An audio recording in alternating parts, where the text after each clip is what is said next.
তো গাইস, তো এই ফুটবল খেলে আসছি তাই ঘেমে গেছি। দেখো তো ফাঁকাতে চলে আসছে এখন ভিডিও এডিট করবো লেগে, মশা তাড়ানোর লেগে যে ডিম কার্টুন এটা সবাই জানো। তো কেউ এই ডিম কার্টুনটা কে কে ব্যবহার করে কমেন্টে বলবেন।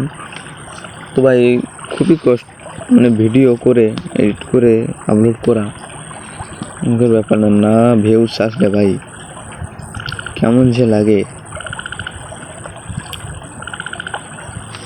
তো এখন তাই ভাবছি ভিডিও এডিট করতে দুটো যদি গুটকা থাকতো ভালো হতো।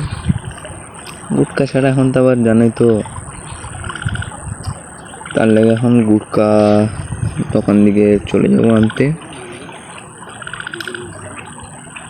তো গুটকা দোকানের সামনে চলে আসছি, গুটকা নিয়ে নেবো। গুটকা নিয়ে আনলে গিয়ে দোকানিকে ডেকেছি, দোকানি বলে যাচ্ছি, তো একটু ওয়েট করছি। দোকানি আস্তে আস্তে একটা কথা বলি, তো গাইস লাইক সাবস্ক্রাইব প্লিজ করবে, তোমাদের সাপোর্ট খুবই দরকার। তো দোকানে চলে এলো, দুটো গুটকা নিয়ে নিলাম, ওই 10 টাকা দিয়ে দিলাম। দুটো গুটকা নিয়ে এখন চলে যাবো মাছ চাতে। তো গাইস যাই হোক, ভিডিওটি প্লিজ সাবস্ক্রাইব করবে। আর কেমন হলো ভিডিওটি, আমার কোথায় ভুল হচ্ছে, তো আমি দুটি বাহার নিয়ে নিলাম।